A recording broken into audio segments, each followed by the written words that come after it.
Greetings, friends. This indeed is the day that the Lord has made. Let us rejoice and be glad in it. I am Denise Smartt Sears, the Director of Leadership Development and Accountability for the General Commission on the Status and Role of Women. And today I bring you greetings from our General Secretary, Dawn Wiggins-Hare. Friends, as many of you have been on these calls in the past, so I want you to know that I am the one handling the chat today and facilitating this conversation. So be generous with me and help me, and you can show there'll be time for you to unmute yourselves to ask questions, because we certainly want you to be engaged with our outstanding panelists today. Now, for those of you that have been around GCSRW for a while and the United Methodist Church, you know that on Thursdays, that is the day that we honor those persons who are being abused or sexually mistreated by their domestic partners by wearing Black.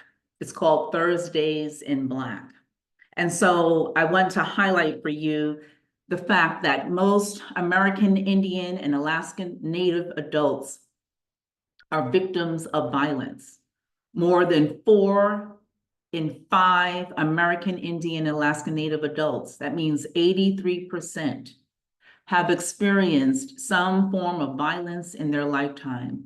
And that's almost always connected to their intimate partner, whether it's stalking or sexual abuse. And so we wear Black in memory that the fight is not over. We continue to press the importance of sexual ethics education and the importance of women speaking out against violence. So let us keep that ever before us as we are doing our work in the many places that we've been called to serve. Today, we have some outstanding women leaders around our connection who are going to share with you. And my prayer is that when you leave this space today, you'll have some, maybe not new tools, but some might be new. Others might be, I haven't done that in so long, or I just had not thought about how that one exercise might make my load a bit lighter. So as I stated before, there will be time for you to engage our sisters who are our panelists this morning. But why don't you pray with me? I'm going to read Psalm 139, verse 11 through 12. If I say, surely the darkness shall cover me, and the light around me become night, even the darkness is not dark to you. The night is as bright as the day, for darkness is as light to you. Thanks be to God for that psalm. I know that our history, American history I'm speaking of, has taught us that darkness is bad. So much so that we even have been taught that people of a darker hue are also bad, because darkness hides, it masks what is in the light. We are taught to be afraid of the dark. And when the nation experiences darkness, often people of a darker hue experience it differently. But I want us to think about these seasons of darkness in our lives and how powerful and transformative they can actually be to us and the communities that we've been called to serve. The nighttime is dark, and it is indeed a time of rest and rejuvenation. And I know that there are sometimes in our life when it feels like we are walking in the dark because we are uncertain of what God has for us and what our next steps may be. But no matter where we are or what we're feeling today, God is leading us. So in these days, God may be molding us, be shaping us for something new. So if you're feeling frustrated or anxious, know that God's got you. God does some great work in the dark, my friends. And I'm sure you've heard the adage, if you can't find the light, well, be the light. And as I look at your beautiful faces today, I know the light of Christ is shining through.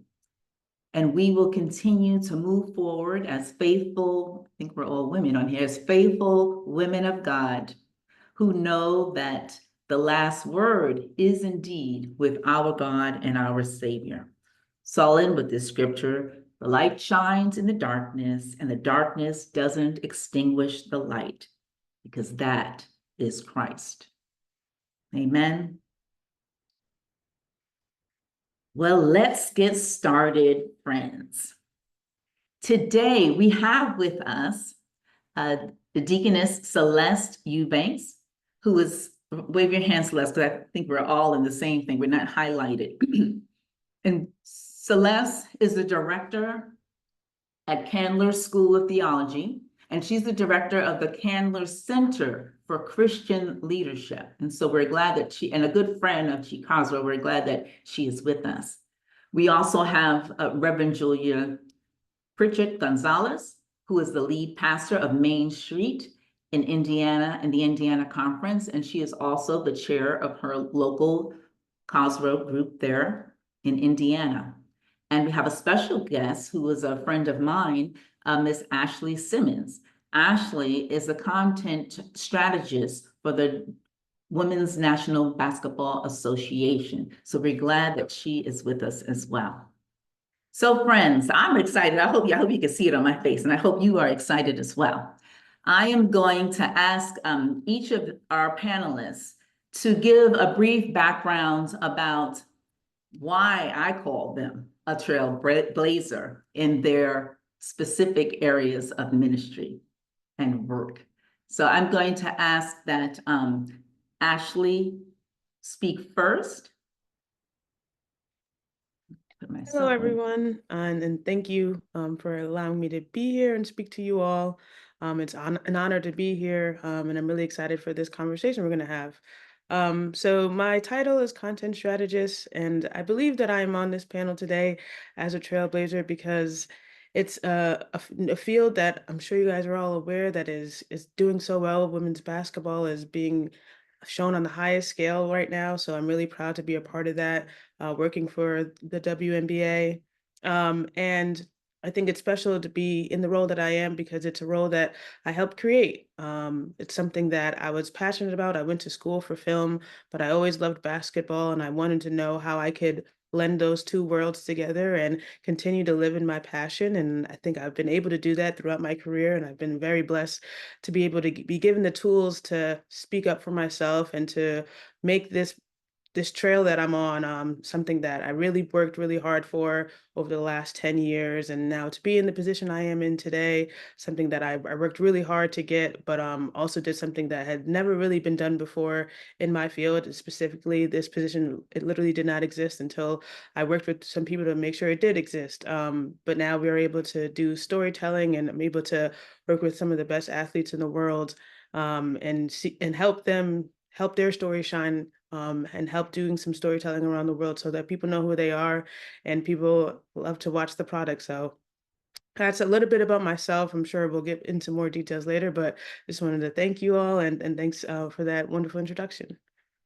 Thank you. Okay, next we're going to hear from the Deaconess Celeste Eubanks.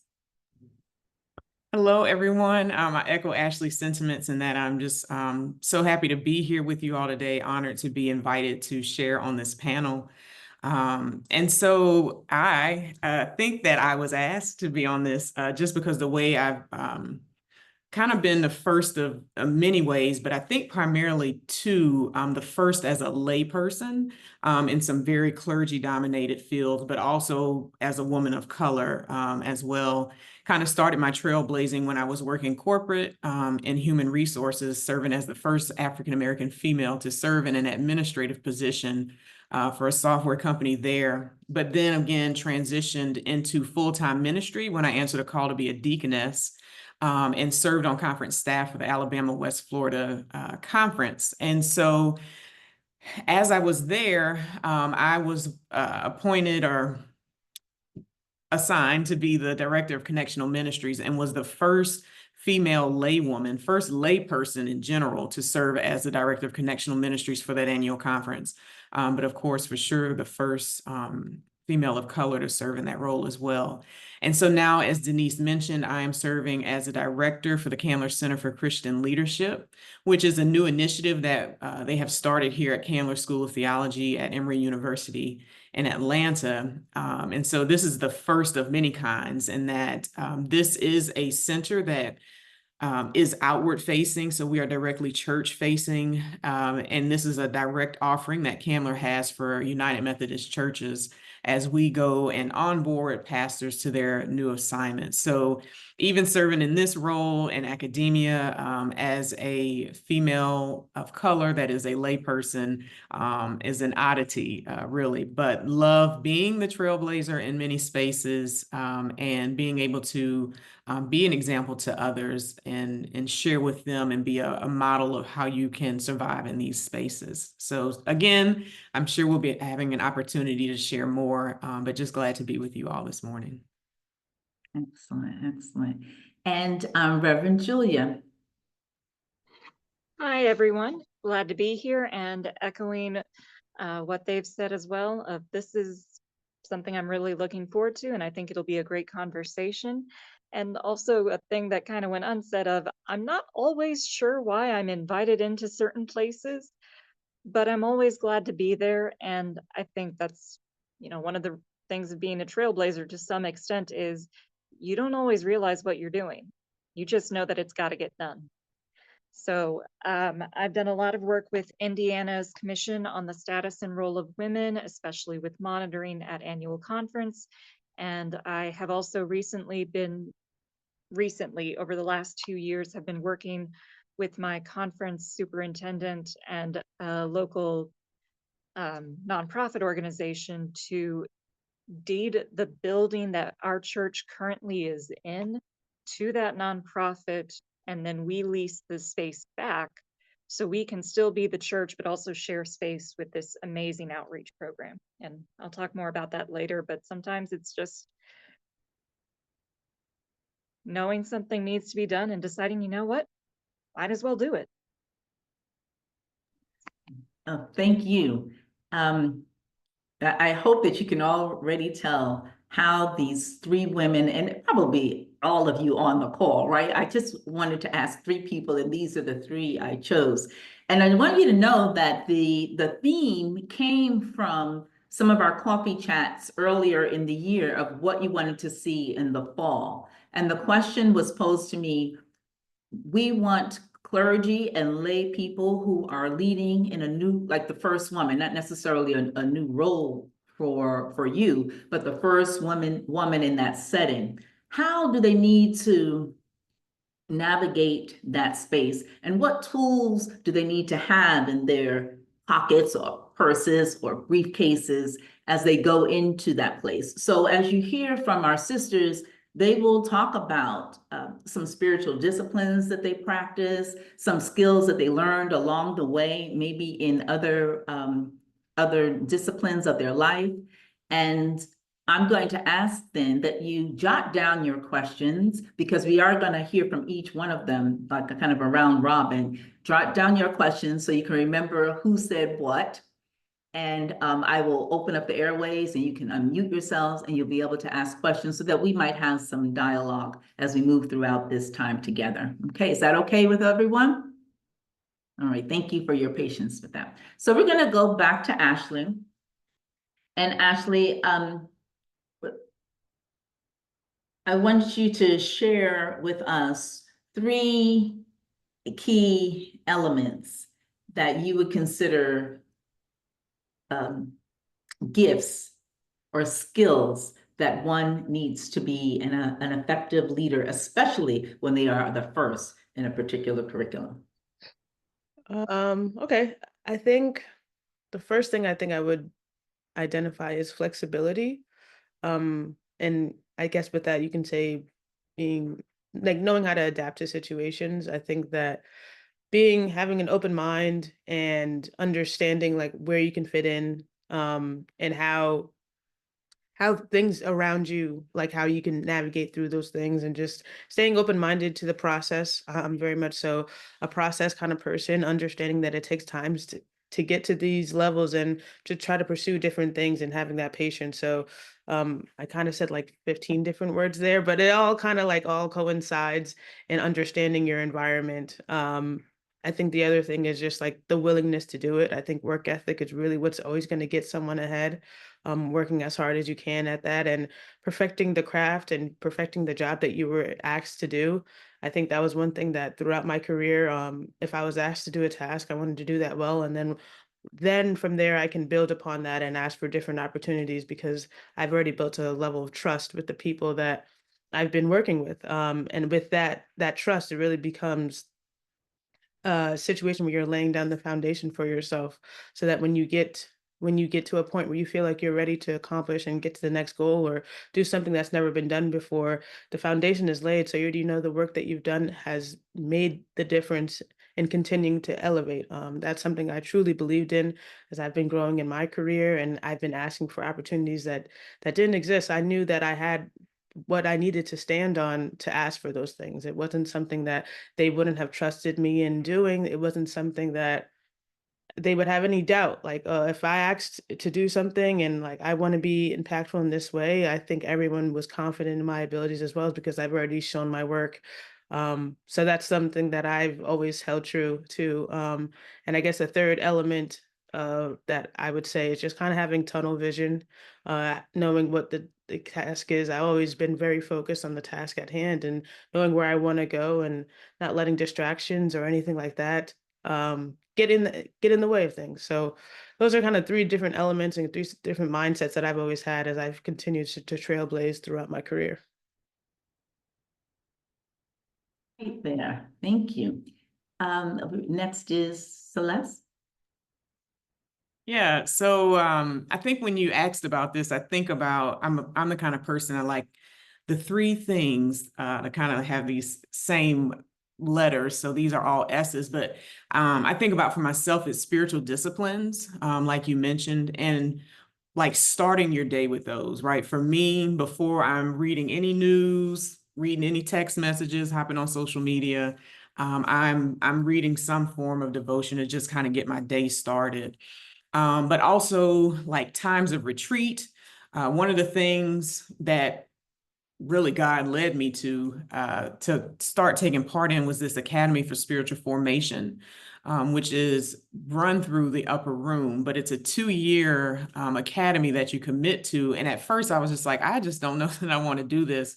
But the things that I have been through in the last 2 years with transitions and medical emergencies, it is just so clear that this is where God wanted me to be, because it kind of gives me that balance and that space to really stop for a week and listen to what it is that God is really trying to show me and trying to get me on the right path. And then also with spiritual disciplines, there are people who like spiritual directors, just to have that spiritual person to process things with. So for sure, just starting with, some spiritual disciplines. But also it's important when you're a trailblazer, when you were first, that you have a support system. And that's both like an internal support system at whatever the organization or the system that you're a part of, like having a core group of people there that you can really share honestly with, and they can be a support, but also external support, whether that's family, or whether that's friends. It's necessary. You've got to have that support system to help you through, because when you're blazing trails, every day isn't always a good day, right? And so you need someone to process those things out with. But also it's important when it comes to these support systems that you're fostering and nurturing your close friendships and relationships. Because, kind of as Ashley mentioned, you have to have this willingness, and that takes a lot of your time, right? When you're trying to start something new. And so you've got to make sure that you don't let those friendships and relationships fall by the wayside, because your ambition has caused you to sacrifice the needed time to nurture those relationships. So I have to remind myself of that often. But my friends also remind me of that. They'll say, we haven't seen you in a while, or, you've been traveling a lot. When can we get together? So making sure that you're maintaining that support system. And then finally, but probably most importantly, is just your own self-care and prioritizing that. And so with self-care, that being both your mental health, right? We really are talking more about that now. But I mentioned earlier when talking about spiritual disciplines, about having spiritual directors. For some people, they prefer to have a counselor or a therapist, just that person to, again, process life with. I'll be transparent and say I started seeing a counselor during the pandemic, right? Because I lived by myself and had very limited interaction with people. And I'm like, am I processing my thoughts in a healthy way? And so I knew during that time, like I needed to make sure that, I was still remaining mentally sound, right, as we were living through that pandemic. So mental health, also physical health, prioritizing that, making the time for it. I mentioned kind of briefly earlier about having had a medical emergency earlier this year. And so that has been my priority for the rest of this year and even going into next year, is making sure that I'm making the appropriate doctor's appointments and making sure that my physical health is what it needs to be. And then finally, just making sure you're pampering yourself. And pampering, I mean, for some, yes, that's a mani and a pedi or a massage, but for some, pampering is reading a book or having a nice meal or doing some gardening. So like whatever that is, that pampering, it doesn't necessarily have to be to your physical body. It's just whatever that is that really gives you life. So those are my three things, I think, is just spiritual disciplines, a support system, and then self-care. Okay, and Julia. Love it. Yeah. So I'm actually going to piggyback off of what Celeste has just said, because it's so important that it was something that immediately came to mind for me as well, in taking time to build yourself up and doing that self-care work. Because when you are the first at something, or even when you are the second, female pastors, I don't know where we're all coming from, if you're laity, deacons, clergy, but sometimes when you are the first person in a room, you are so busy blazing the trail that's amazing and awesome. But then there's the person who comes after you, and they got to be the first other woman, the first other Black person, the first other young person even. And that's its own form of trailblazing at times, because you're trying to continue the work and support the sister who went ahead of you. But you're also valuable. You are unique and your skills are important. And it can be so easy to compare ourselves to others and think, why am I not doing as much as this one girl? Or what do I need to do to be like this lady? And it's like, no, you're not that lady. You are not that other person. You are yourself. And you've got skills and you've got talents. And you need to, as corny as it sounds, do those daily affirmations, build yourself up, talk to yourself positively, especially since a lot of people are going to be talking to you negatively. Okay. So that's the first one, of build yourself up. And the second one ties in a little bit with it. It's the importance of knowing your facts. Okay. So what I've seen with Kaiser, and I'm the second chair that Indiana's had in recent years, Crystal Jacobson, who spoke at last month's talk, I believe, was our trailblazer for Kaiser in Indiana. And one of the things that we noticed pretty early on with monitoring annual conference was that there were some assumptions made about who does the most talking and who carries the conversations and who talks the most times and who talks the greatest amount of time. And after one year, we were told, well, yeah, men individually talk a bunch, but women talk a lot longer than men do. And I love this, that Crystal did this. She said, bet, and said, all right, we're going to time you next year. And lo and behold, shockingly enough, men were talking most of the time and in all aspects of that word. And even now with the work I'm doing with the building, with the leadership here, you're going to have to talk to people outside of your specialty. And everyone's got their own way of internal dialects, internal languages. I know I've dropped a couple pastoral things, United Methodist things, just over my own conversation. But it was really helpful at times in working on deeding the building and working with attorneys to be able to double check and dig in a little bit to, okay, I know what this word means, but what does this word mean to this group? What are the facts here? What are the figures? What are the numbers? What are the communication barriers?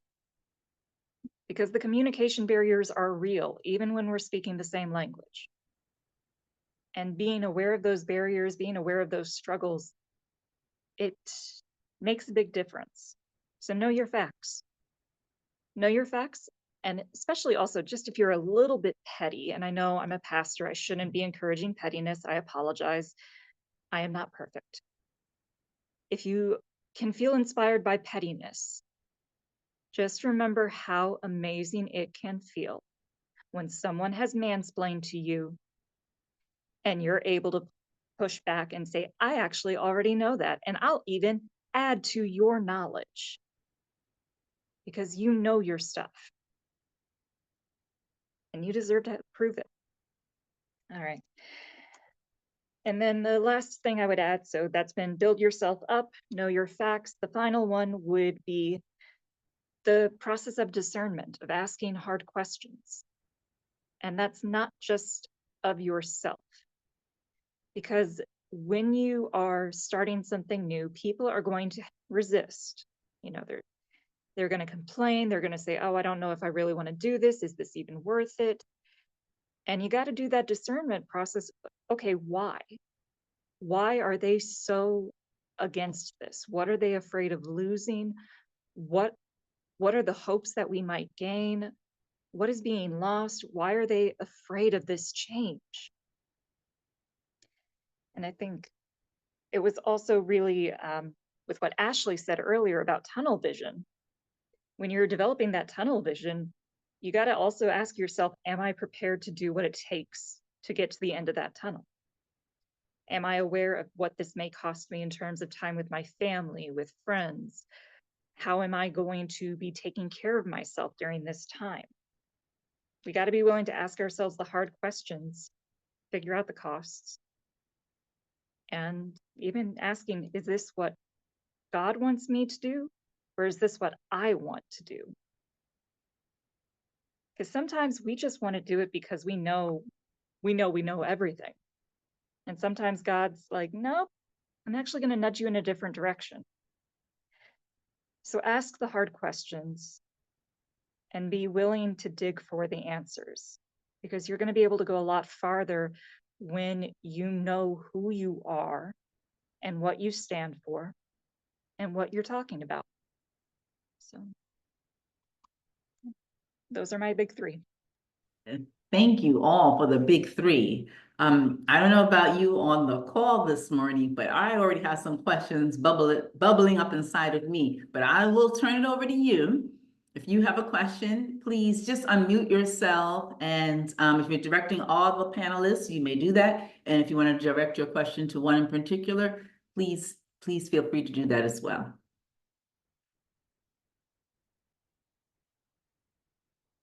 Okay, okay, Crystal.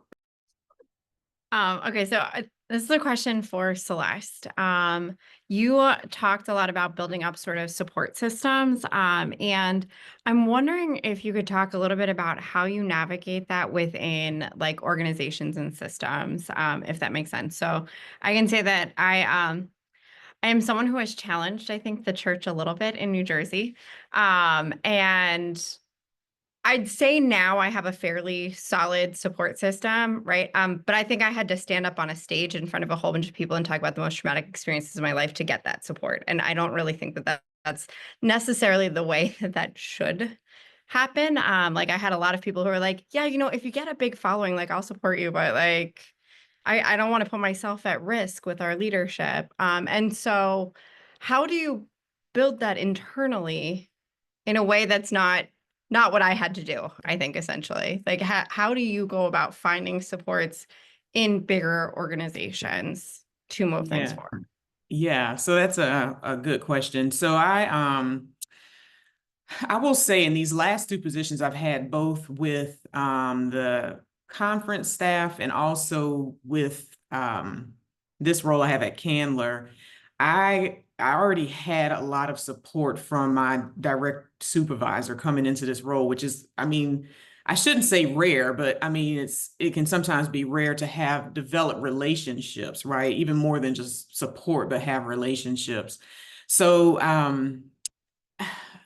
I think beyond my like support from there, honestly, I just think a lot of it is my personality. I'm an extrovert, but I'm also the kind of person that's always trying to like build relationships with the group. So for example, in conference staff, there are, I mean, just being honest, there's divisions, right, between those who are directors and those who may be like fiscal office staff or, you know, in some other roles. But I'm the kind of person like, I'm gonna be a friend to the high level director, but I'm also gonna be the friend to the executive assistant to the bishop or whatever, you know, like, because I don't care what you do or what your title or your role is.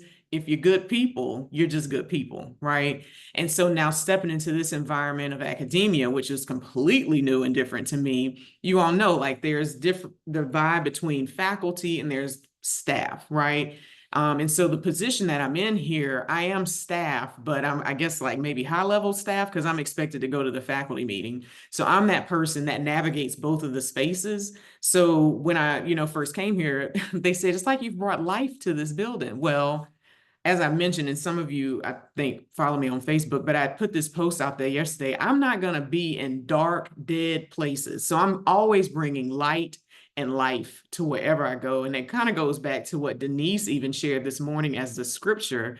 So I'm like, okay, God, I hear you, right? God is continuing to affirm that, like bringing light into spaces. So some of it is my personality, but it's just me being me. Right. And so I really try to get support in really genuine and authentic ways by me just being myself, not trying to be anyone else vying for a person's support, but just, again, trying to be sometime a bridge or a mediator between different groups where there is really a divide, because I'm gonna be friends with a faculty person, right? I'll have an assistant dean that I'm a good friend with, but I'm also friends with like the program coordinator for whatever, you know. So that's just kind of my personal approach that I've had to it, was again just kind of, you know, genuinely being myself. And as Julia mentioned about discerning people's personalities, right? And knowing those individuals like, this is somebody that I really, you know, need to connect with and, you know, really foster and build some support with. So that's kind of how I've kind of dealt with developing like some internal support systems for myself. I don't know, did that answer your question? I wanted to push, if Crystal, can I She's jump like kind in? of sort of. This is for all of the panelists. How did you have a mentor?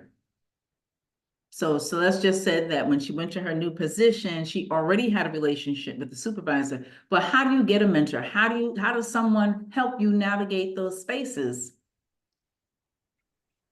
For me, I think I don't think I knew I was even pursuing a mentor when I was first starting out, but there was someone who I noticed that had already been at the job for a little bit, was saw as like a hard worker and someone that I really liked. I'm like, oh, this is someone I would want to work with or learn from.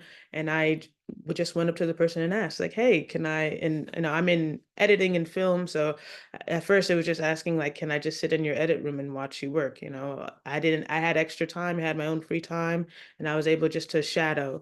So asking for opportunities, I think, to shadow, I think you can learn a lot, but then you can also just kind of build a relationship with the mentor.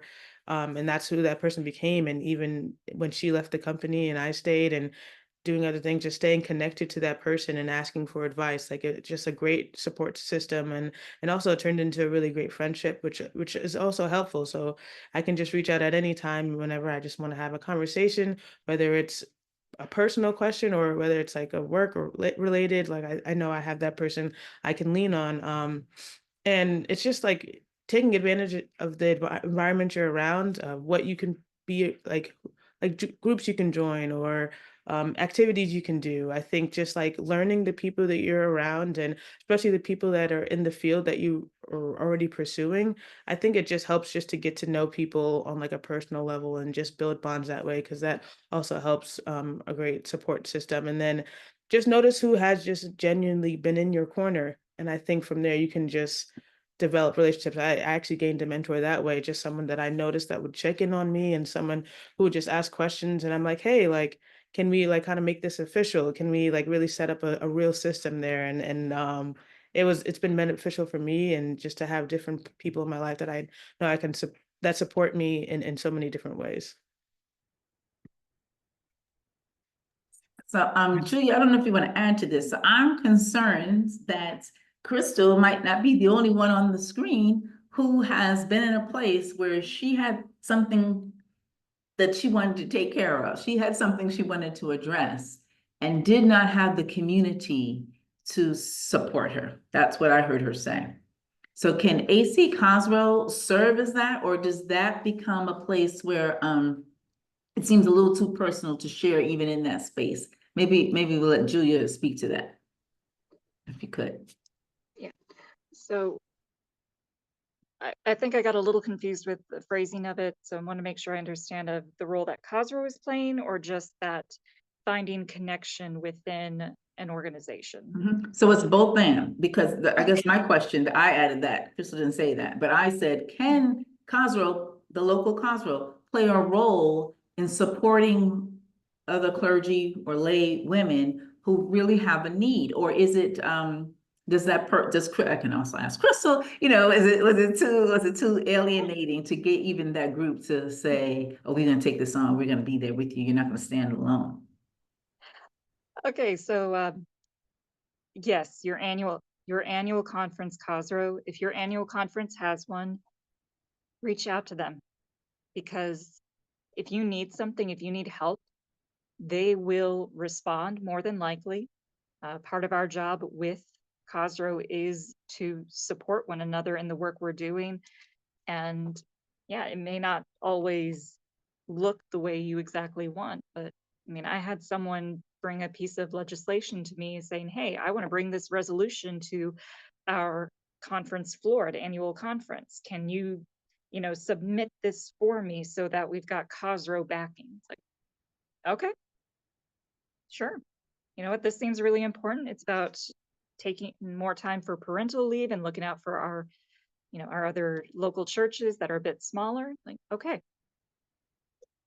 But I think one of the big issues that we can run into, though, is that yes, ask your Cosgrove for help, but you need to also remember that at the annual conference level, we are doing this as essentially volunteers, serving in our own full-time jobs as well. And we're passionate about the work and we're willing to do the work. But I just know that I've seen it a few times where, hey, I asked you for help and you didn't do anything. Like, well, we sent a response email and you never responded or worked with us a little bit further. So it's a little bit of give and take, I think. Like, Cosgrove can't solve your issues, but we can walk alongside you in the process. And I guess my greatest concern in listening to the panelists, but also knowing how, Crystal said that the AC Cosgrove wasn't functional at that time, and she tried to push them, I think, to get some training and to do all of those things. And so some of the conversations that I hear as a staff person for G Cosgrove is, we want to get our, let's say, cabinet to do this, that, and the other. And how do they make that leap from bringing an organization within the annual conference to get to the cabinet level. And so I'm thinking that some of the skills, or all of the skills that were shared here, need to be top priority when the AC Cosros are coming together. So it's kind of like John Wesley, how is it with your soul? Are you practicing your spiritual disciplines? Do you have a mentor? Do you have people outside of the church, excuse me, who are supporting you? Do you have people within your network, whatever your responsibility is in that community, who are also your internal group? Who are your cohorts? Like that, to me, is a way of setting yourself up for success. Because once you think that you are all alone, even though God is with you, that can really come over you, and that could stunt your progression. Bernadette, were you going to offer something, please? Yes, I was thinking when Celeste was talking that there is a place for a spiritual director in that process. So before you go to Hasro to ask for help, you might want to make sure that you have a spiritual director where you can process and have the Spirit lead you in the right direction. And it may be that Cosro is the group to go to ask for help, but really the processing of that should be preceded or by some good spiritual direction. And I think I am a spiritual director, so I guess I focus on that, but that is our place, and we're underutilized, and that is really our place. So I would just ask you to think about that.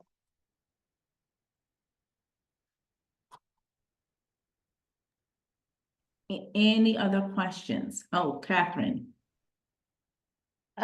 It's not so much a question. I guess it's a question somebody could kind of wrap their heads around. I serve on District Committee of Ordained Ministry. Can you all hear me? Okay. And one thing I've noticed about the women coming up through is, well, everybody's a little uncomfortable when they're going through the process, right? The ordination process, or for a local pastor, that process. But I see there's a space in there from feeling intimidated, didn't quite get the work done that you were supposed to get done, turning things in. And I see a lot of deflation of identity and confidence. And I know from going through it myself, but I had witnessed the aftermath of a session where somebody, and I'm speaking specifically of women, are out crying because they don't quite know what just happened for them. And I'm just was wondering, and maybe this is for you, Denise, but maybe for other people, is a channel for us to give resources like the Cosro resources, annual conference. Like, how do people navigate this so that they're not alone? And sometimes a mentor cannot do that if there's a gender discrepancy. So it just was something that I've been thinking about during this conversation, is what can we do to support women who are going through the process of ordination or becoming certified as a local pastor. I can, I guess, start the conversation. Julia might be able to speak to it more because she's actually been before the board. I do serve on the board of ordained ministry, though, for Alabama, West Florida. And I know you mentioned about it's maybe something a mentor couldn't help with, but I think that was kind of the first thing that I thought about, because I have seen women who have come through that board, and in the entire process, right, from submitting all of the paperwork, have not had a support, particularly another female clergy woman walking alongside them as they're, working on their paperwork, going before the board. I mean, and I think that that is what's really important, because that definitely is a process you should not go alone, because it is intense, and there's a lot going on with that. I mean, I think even just for myself, answering a call to be a deaconess, there's a course of study and a whole process that we have to go through. For me, that lasted about 2 years, but really started the sermon, from the sermon to the time I got consecrated was about a 6-year period. But I had a mentor that whole time.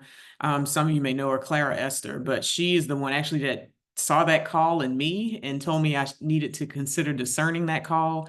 But she walked alongside me that whole process, holding me accountable for things, but also making sure like I was on task with like completing the different things. And even as I transitioned and left my corporate job and went into this job, working for the United Methodist Church, she continues even now, but even especially while I was in that role, continue to be a mentor, making sure I didn't burn out.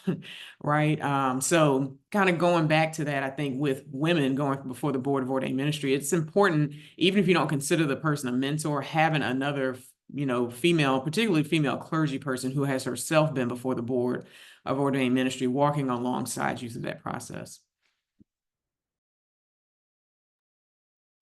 Yeah, and I can add to that, or we can continue it as a conversation even. Yes. I actually had to sit my ordination interview twice, because the first time, admittedly, there was a lot going on.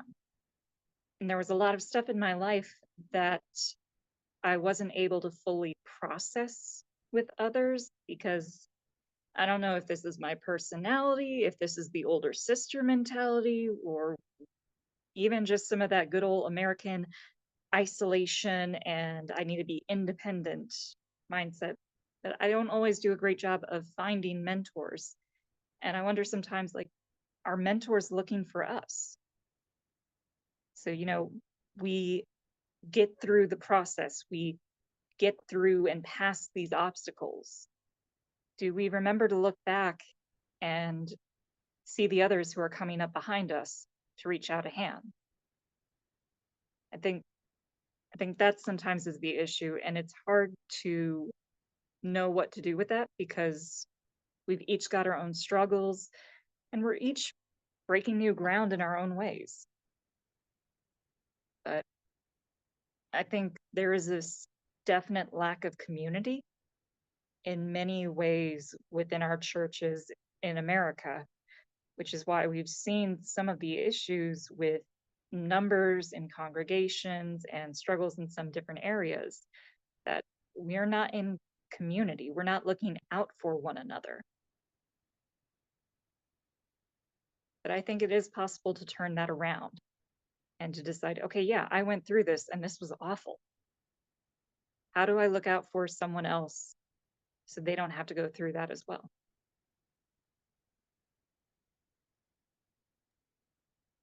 Yeah, I find your comments very helpful, all of the comments that I've heard, because I was wondering as Julia was speaking, if when we are going through the process of ordination, does it become the haves and the have-nots?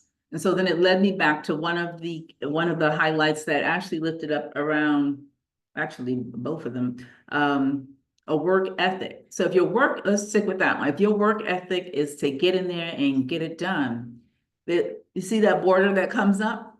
So it becomes, Denise can do this, I can do this, I've been doing this all along, la, la, la, la. And I think that I know our work as disciples of Jesus Christ, whether we are lay or clergy, is always to extend that light, right? To build the community up.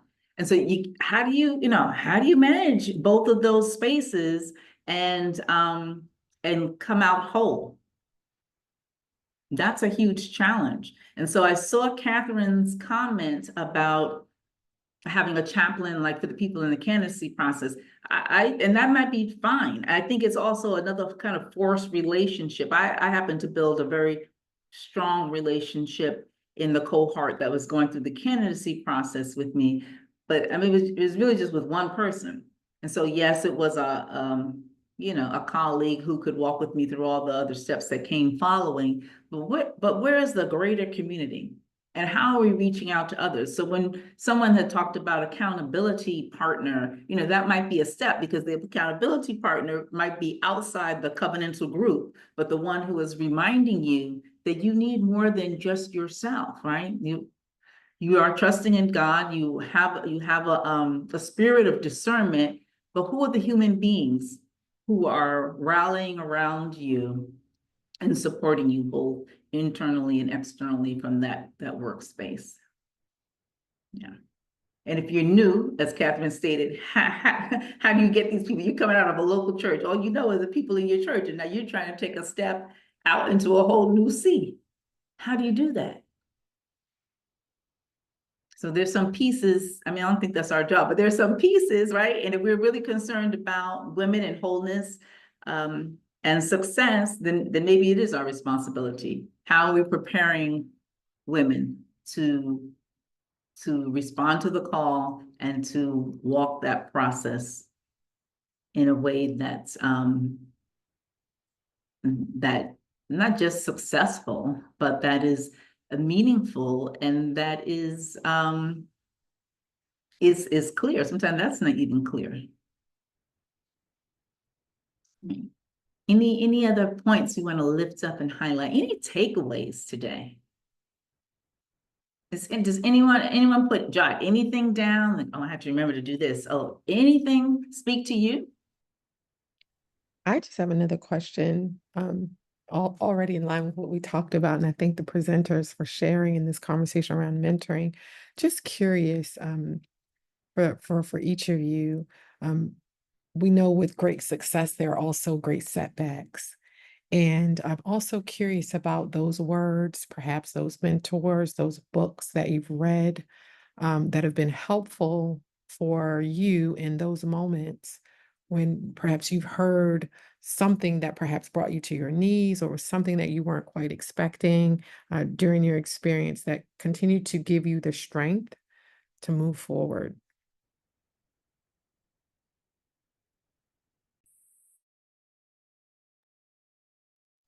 I guess I'll You can talk start. You can extrovert start. in the group. I'll kick it off. For me, you know, things not going well, things going well. For me, the realization moment was when I had a brain aneurysm in February of this year. It was not brought on really by the stress of work, but it did cause me to realize like I needed to slow down. I finished my role with the Alabama West Florida Conference August 31st. I started at Candler September 1st, moved here to Atlanta from Montgomery and never stopped and was doing the work for this job. Because again, you're blazing trails. So it's just me, was doing the work for this job before I even got done with my previous job. So I never had a break. And I tell people, we say in Psalms 23, you make green pastures for me to lie down in, right? And I am grateful that God laid me down in a green pasture. But I didn't want it to have to get to that point, but that was the only way I was going to get the 6 weeks that I should have took before I took this position. And so I was at a Westpath board meeting because I serve on Westpath board of directors and had it in a very public place, but that was God, the way that happened. So when I look at things not going well, it was the first time ever in my life that my body failed me, but it gave me the rest that I needed. So I don't want any of you on the Zoom to get to that point that God lays you in the green pasture. Go ahead and lay down yourself before you get to that point. The second part, you talk about a book. A friend told me about this book as soon as I took the job at Alabama West Florida, and it's Austin Channing Brown's I'm Still Here. The book is, I mean, it's old. It's about a 5-year-old book now, but it was exactly what I needed to read at that time as a Black female going in a predominantly white environment, serving in a high leadership position. But yeah, that book still, I probably need to go ahead and read it again, right? It's probably that time, but I'm Still Here by Austin Channing Brown. Thank you.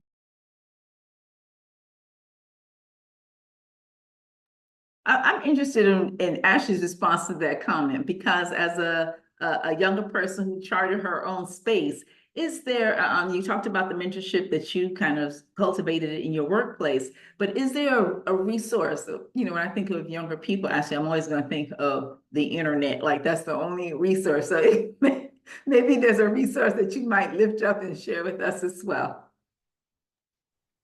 To be honest, I'm not like a big I don't usually search for a lot of external like resources in a weird way.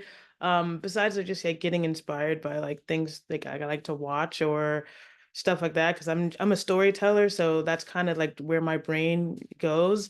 But if you talk about like internet sources, I mean, obviously like LinkedIn is a great place to just like where you can cultivate community and like talk to people. And there are a lot of courses, like we talk about the internet, like on YouTube, you can learn anything. So like anything you're looking into, you could really learn. I mean, I'd say the same thing about TikTok too. Like there are so many people who just love to give their own advice and tell their own stories in any field.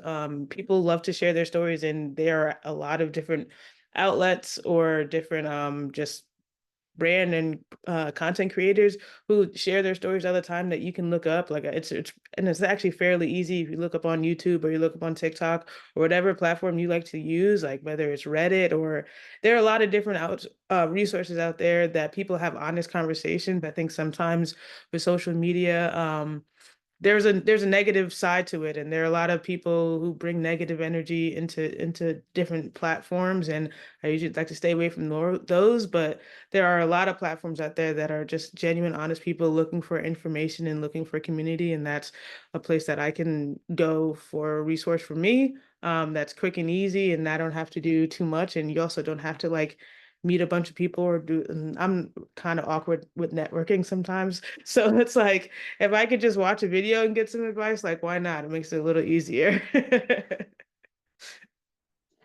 Yeah, actually, I'm really resonating with what you're saying, Ashley.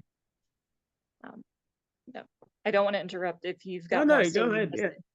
Yeah, but I mean, sometimes for me, actually really recently, what kind of helped me like, okay, I'm going to keep going is because of a book series that I read when I was first in like middle school. I just suddenly remembered that, oh yeah, there's these awesome books about a female knight, and you know, there's magic and it's a different world, and it's old. Okay. It's much older than 5 years, and it's dated. But remembering the story and how it's like, hey, I need to be whatever I want to be in the future, whatever goal that I'm working towards, if I want to be that, then I need to start being that right now. Like sometimes we can really dismiss the stories and the lessons that we can gain from the world around us, from children's books, from random TV shows, like social media, and the stories that other people have to tell us. Sometimes it simplifies things and just kind of breaks it down to, hey, is this important to you? Do you think that this is necessary? If you think it is, then go for it. If this is the person you want to be, then guess what? You need to be it now. And a lot of those stories do tend to be coming of age, written for younger people, because that's kind of the moment they're in. They're figuring out, who do they want to be? Except I think we all know, you don't just figure out who you want to be when you're 13. You keep doing that when you're 30, 40, 50. Keep redefining, who am I and who do I want to be? And sometimes you just got to go back to that foundational point of, what first made me realize I want to be like this? What was the story that I heard, the show that I watched, the TikTok that just kind of sparked something?